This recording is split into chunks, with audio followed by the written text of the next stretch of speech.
Hey folks, welcome to eCommerce 360. We have Ben Devi today, Director of Customer and Employee Experience at Kuru Footwear. Kuru Footwear is a D2C shoe company on a mission to eliminate foot pain. Hey Ben, how are you doing? Welcome to eCommerce 360. Yeah, thanks. Thanks for having me. Hey Ben, can you take us back to the time when it all started and how did you embark on this journey with Kuru Footwear? And this is my personal journey or the company It's like meshed together. Like, how did you next start your together. personal journey, and then how did you end up at Kuru Footwear, and what are your goals right now? Oh, okay. All right, 10-4, guys. I think. Yeah.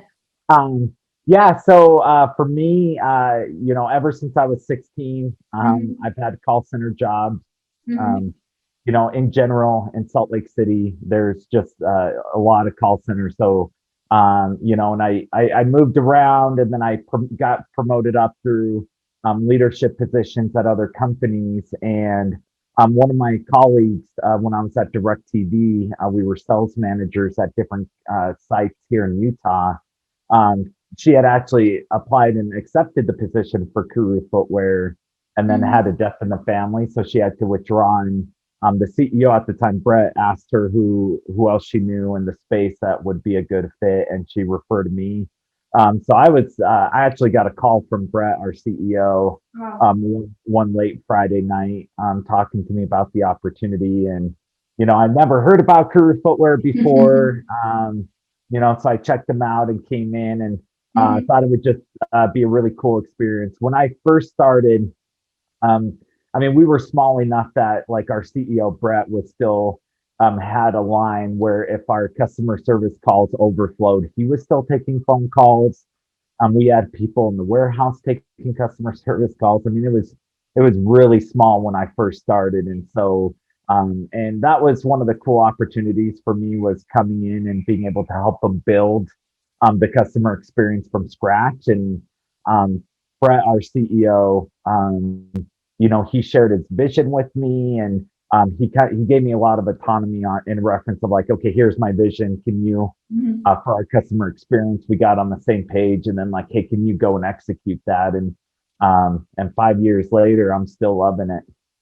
That's great. That's wonderful. 5 years back, and fast forward 5 years now. Do you see that your goals have changed, your metrics have changed? What sort of metrics do you think basically e-commerce businesses must go after as far as customer experience is concerned? What is the one metric that you consider as a north star metric at Kuru Footwear? Yeah, well, I mean, I would talk about a couple. I mean, Okay. like CSAT is still one of the best metrics for understanding at least how your customer support team is Mm-hmm. performing once people get to you. But one of our key strategies is creating a world-class anticipatory experience. Part of that is we're trying to engineer our process and customer journey in a way that we're solving customers' needs before they knew that they even had them. Mm-hmm. And still for sure a work in progress. But one of the metrics that I didn't really have when we first started that we focus on now is our customer effort score. And so just trying to understand like how easy we're making it for our customer. And there's so much effort on our end right now on how are we making it easy for our customer? How are we reducing customer effort and tension? And at what different parts of the customer journey are customers reporting frustrations or where they're having to put more effort into it and how we can eliminate those things. And so it's been really great because I don't focus necessarily on our channel mix. Like, okay, like I'm trying to change our channel mix so we're getting fewer emails and we want to push them to chat. Like for me, I don't care how they're contacting us. I mean, we want to create an omni-channel experience Mm-hmm. where someone chats and then calls in, an agent can immediately have all the context and that information at an instant. So a customer never has to repeat themselves. And we have an ongoing history and a Mm-hmm. relationship with that customer. But I more care, why did that customer have to contact us in the first place? Like, what was it that made them channel switch?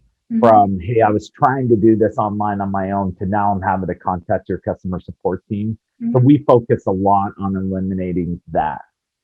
Okay, that's interesting. When you talk about making the customer journey as seamless as possible, I'm constantly reminded about shipping and fulfillment. You know, shipping and fulfillment is almost a nightmare for e-commerce businesses. What steps do you think you, as Kuru Footwear, is taking to overcome these challenges from a customer experience perspective? Yeah, I mean, a lot of different things. I mean, some of it includes like our processes around like how do we handle when customers are reporting lost stolen packages.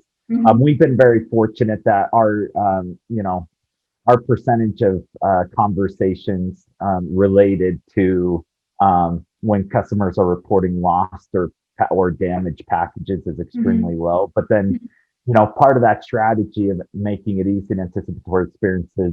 Okay, like what's the process when someone reports? How can we make that so easy now Mm-hmm. that this isn't going to be a deterrent from them doing business with us in the future. Mm-hmm. We don't require signatures on our package, and so just evaluating that. Evaluating shippers too. I mean, we've had as a company, we have made a decision to go away from a shipper who was less expensive but Mm-hmm. was causing too many customer experience issues and opted to Okay. pay more so that we could provide a better shipping experience, knowing that it's going to Mm-hmm. pay off in the long run. Mm-hmm. So we've had to remove or move away from different shippers that we were just getting too many reports of like issues with. Um, well, I mentioned the processes on what we do as well, and then also just trying to be very proactive with different shipping issues and concerns. Mm-hmm. Like exception, if we're already getting a report from our shipper about which packages are being delayed, instead of waiting for a customer to trigger those responses, like what processes do we have to reach out proactively to those customers to let them know? Um, and so I think it's a combination of everything, just with the focus of like, how can we make this as easy as possible for our customer? So earlier when you mentioned about shipping experience, right? Closely aligned with the shipping experience is the post-purchase experience. Order-related queries or order delivery-related queries make up 40% of customer support in most e-commerce businesses. So how do you at Kuru Footwear pacify angry customers or avoid getting yourself into a pickle situation with customers, especially related to order deliveries? And sorry, like, are just to make sure I understand, like, are you saying like returns and exchanges? No, I'm talking about returns, exchanges. I'm talking about where is my order, queries, delays that happen without the customer anticipating. I'm talking about all order related queries. How do you handle those queries? Yeah, I mean, in reference to like once the inquiries come in, like we have we really love our support agents to be Mm-hmm. themselves, but we have a quality system in place to ensure that we're having consistent brand experience throughout. Mm-hmm. And one of the most important things about that is how we empathize and acknowledge with our customers. Mm-hmm. So making sure that they know that we're listening, that we understand where they're coming from. Mm-hmm. That's really the most important thing in all of our interactions, especially when you're dealing with those scenarios. Because if someone's already asking where's my order, you've already failed them in some way, Mm-hmm. or their expectation, whether that be they never got their tracking confirmation, um, or they do have the tracking but it's not showing any movement, whatever the case is. And so just acknowledging and empathizing up front, and then from there identifying, okay, what do we need to do to get this taken care of with as little effort from the customer. And then, of course, like from our perspective of is if this is something that we can control, Mm-hmm. how are we, what are we going to change to ensure that these situations don't continue to happen? Um, Obviously some stuff, whether you're using UPS, FedEx, like whomever, right? You're always going to run into some issues, Exactly. Um, but at the same time, how you handle the customer situation, how you empathize, acknowledge, like what's your processes that you have in place to just really make it as easy as possible on the customer. I think is the key part. Absolutely. And how do you handle returns and exchanges? Earlier mentioned that you also have to handle returns and exchanges as a part of customer experience. How do you go about handling those cases? Yeah, I mean, returns and exchanges, that's a bulk of, why our customers interact with our customer support group. Um, Mm-hmm. the one points of contact we're trying to eliminate is when customers have a hard time understanding how to take advantage of the return exchange process. We offer free returns and exchanges up to 45 days from date of order in the domestic US.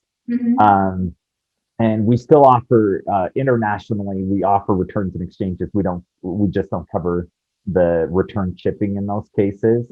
And so for us, it's, we're still trying to do a better job of identifying when people don't understand how to get into that process, and that's why they're contacting us. And that's part of the making it easy and anticipatory of trying to help them, make that an easier process.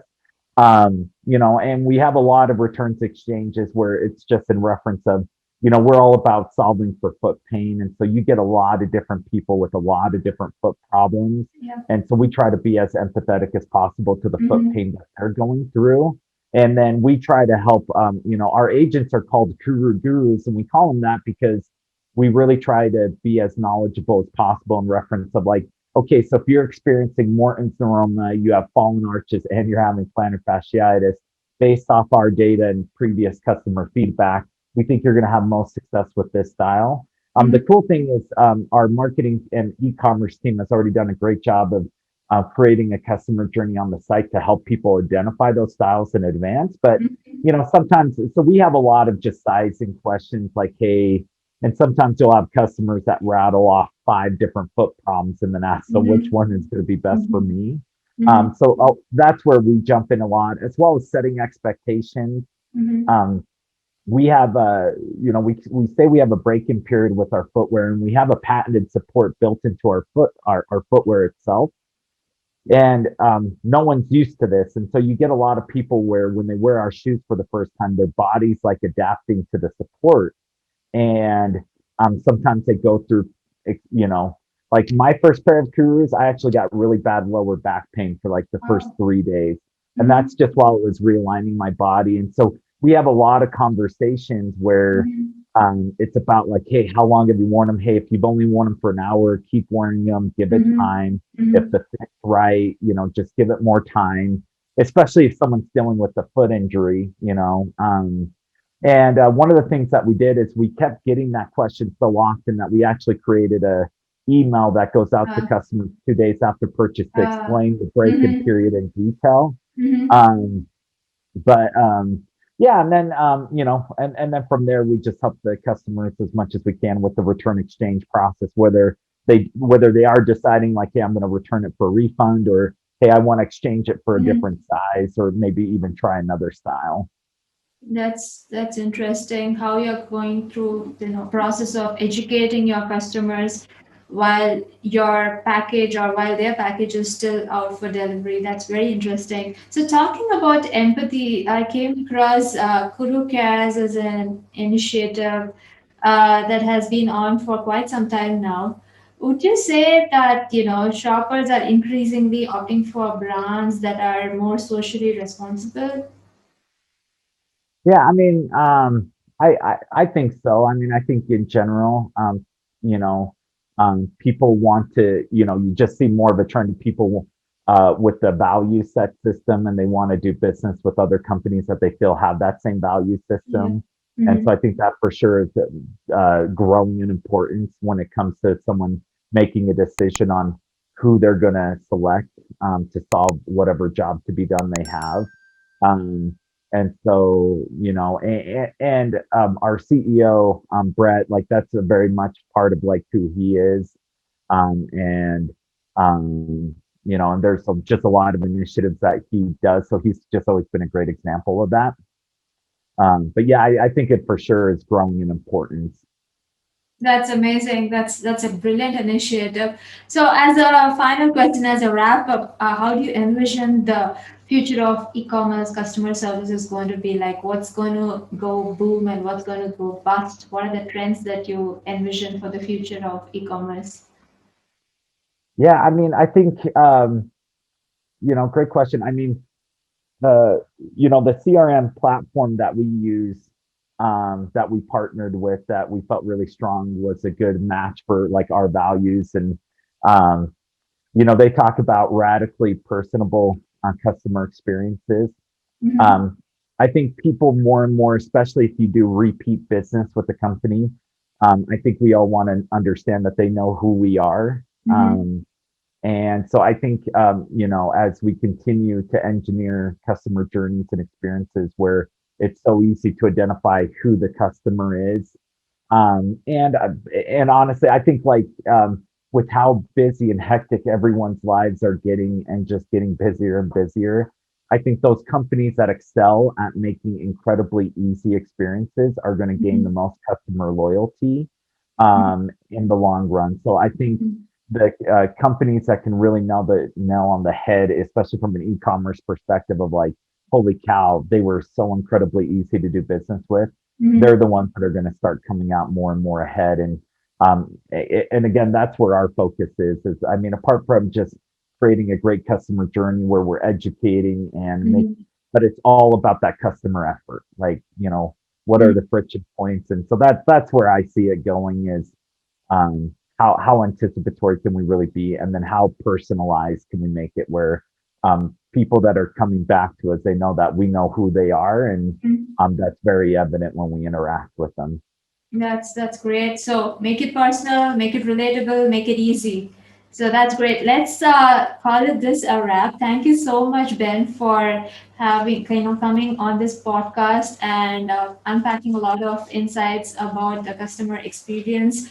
At ShippingChimp, we take customer experience for e-commerce stores very seriously, and we think that's going to kind of pay the future for retail. Thank you so much, Ben, for coming.